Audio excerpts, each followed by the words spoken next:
गरीब भाई की अमीर बहन। किशोर और पिद्दी दो भाई बहन थे। पिद्दी बहुत खर्चीले स्वभाव की थी।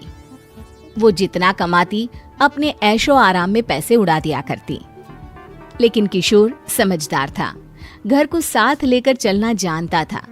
अपनी बहन के जितना कमाता तो नहीं था, लेकिन फिर भी वो किसी तरह घर का खर्च चला लेता था।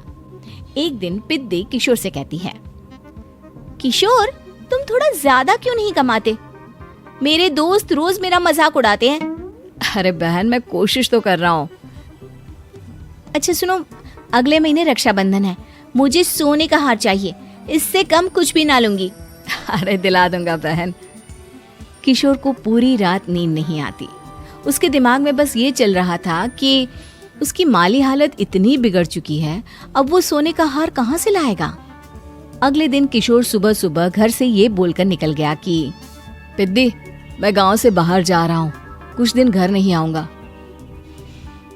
किशोर ने अपने काम के साथ साथ फेरी में कपड़े बेचने भी शुरू कर दिए, जिससे वो ज्यादा से ज्यादा पैसे कमा सके। रात में वो एक बिल्डिंग की चौकीदारी भी करने लगा। अपने काम से थोड़ा बहुत समय निकालकर बस कुछ घंटे की नींद ले पाता था। और कब वो कुछ दिन एक महीने में बदल गए और रक्षाबंधन भी आ गया, पता ही नहीं चला। लेकिन किशोर अभी तक घर वापस नहीं लौटा। जहां वो काम करता था, पिद्दी के नाम का गुल्लक रखा हुआ था। किशोर ने उस गुल्लक को फोड़ा और सारे पैसे इकट्ठा करके एक सोने का हार खरीद लिया। घर में पिद्दी किशोर का इंतजार कर रही थी। तभी किशोर आता है। कहाँ चले गए थे? 4 दिन का कहा था और 1 महीने से पता नहीं कहाँ गायब हो गए थे। मैंने बस एक हार मांगा था और तुमने तो घर ही छोड़ दिया। अरे मुझे थोड़ा काम मिल गया था। कुछ नहीं, सब समझती हूँ, बहाने थे तुम्हारे। अपनी बहन के लिए इतना भी नहीं कर सकते, कैसे भाई हो? चलो यहाँ बैठो, राखी बांधती हूँ। पिद्दी ने किशोर को राखी बांधी। वैसे ही किशोर ने अपनी बहन के हाथ में सोने का हार रख दिया। उसकी खुशी का कोई ठिकाना नहीं था। वो मिठाई खिलाए बिना ही नेकलेस लेकर चली गई और शीशे के सामने अपने गले में हार रखकर देखने लगी। किशोर ने लड्डू उठाया और खुद ही खा लिया। ऐसे कई साल गुजर गए। एक दिन पिद्दी की नौकरी छूट गई। अब वो पूरी तरह किशोर पर डिपेंड हो गई थी। आए दिन किशोर को अपने महंगे महंगे शौक गिनाकर उससे पैसे मांगा करती थी। किशोर, कुछ पैसे देना, मुझे पार्लर जाना है। किशोर बिना कुछ बोले उसे पैसे दे देता। ये क्या, 500? अरे इतने में तो मुझे पार्लर में एंट्री मिलेगी बस। अच्छा, देता हूँ ना ज्यादा। अरे कैसे भाई हो, अपनी बहन के लिए इतना भी नहीं कर सकते। किशोर ने जेब से 2000 का नोट निकाला और उसे दे दिया। किशोर गरीबी में रह लेता था, लेकिन अपनी बहन को कभी कोई कमी नहीं होने देता था। बेटा, पिद्दी तुम्हारी बहन है, उसे कभी किसी चीज की कमी मत होने देना और उसका ध्यान रखना, क्योंकि भाई का फर्ज होता है अपनी बहन का ध्यान रखना। किशोर ने माँ की कही ये बात हमेशा के लिए याद कर ली थी। शायद माँ की इसी बात की वजह से किशोर पिद्दी की हर जिद पूरी करता चला आ रहा था। किशोर, आज मैं अपने दोस्तों के साथ पार्टी करने जा रही हूँ, मुझे कुछ पैसे दो ना।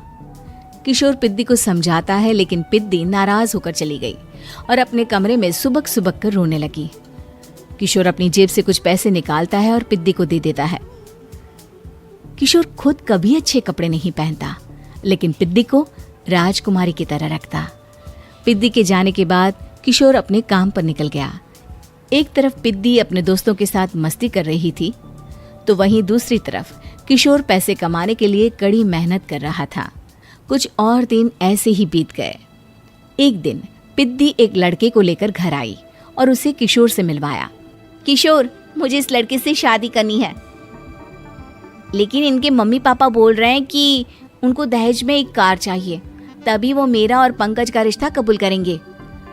लेकिन बहन, कार खरीदना कोई सब्जी खरीदने के बराबर तो नहीं है। अरे कैसे भाई हो तुम, अपनी बहन के लिए इतना नहीं कर सकते? देखो, मैं ज्यादा इंतजार नहीं कर सकती, तुम्हें 1 साल में मेरे लिए कार खरीदनी ही होगी। अच्छा पंकज, एक काम करो, कल तुम अपने माता पिता को घर बुला लो, मैं उनसे तुम्हारे और पिद्दी के रिश्ते की बात कर लेता हूँ। अगले दिन किशोर के छोटे से घर में पंकज और उसके माता पिता आते हैं। बेटा, तुम्हारी बहन ने हमारी शर्त तो बता ही दी होगी। जी बेटा, तुम तो इतने छोटे घर में रहते हो, दहेज कहाँ से लाओगे? मैं अपनी बहन की खुशी के लिए सब कुछ कर सकता हूँ। पंकज और पिद्दी का रिश्ता तय हो जाता है। किशोर अब अपनी क्षमता से 4 गुना ज्यादा काम करने लगता है। सुबह सबके घरों में न्यूज़पेपर फेंकता, दिन में मजदूरी करता और रात में चौकीदारी करता। खूब मेहनत करके किशोर ने अपनी बहन की शादी के लिए पैसे जुटा लिए। उसने अपनी बहन के लिए कार खरीद ली। जब वो पिद्दी के ससुराल वालों से मिलने गया तो उन्होंने किशोर से और पैसों की मांग की। इस बार किशोर हार चुका था। पिद्दी माफ करना, मैं तुम्हारी शादी उस लड़के से नहीं कर सकता। वो लालची लोग हैं, उन्हें सिर्फ पैसों से मतलब है। देखो किशोर, मैं पंकज से ही शादी करूंगी। क्योंकि पिद्दी ने तो किशोर की बात न मानने की जैसे कसम खा रखी थी। किशोर ने पंकज को घर बुलाया। पंकज, तुम अपने माता पिता को समझाते क्यों नहीं हो? भैया, वो हमारी शादी के लिए मान गए, मेरे लिए तो यही बहुत बड़ी बात है। हम एक काम कर सकते हैं, दहेज की रकम में से कुछ पैसे मैं आपको दे देता हूँ। अरे लेकिन समाज वाले क्या कहेंगे? अरे जब दुनिया को पता चलेगा तब ना।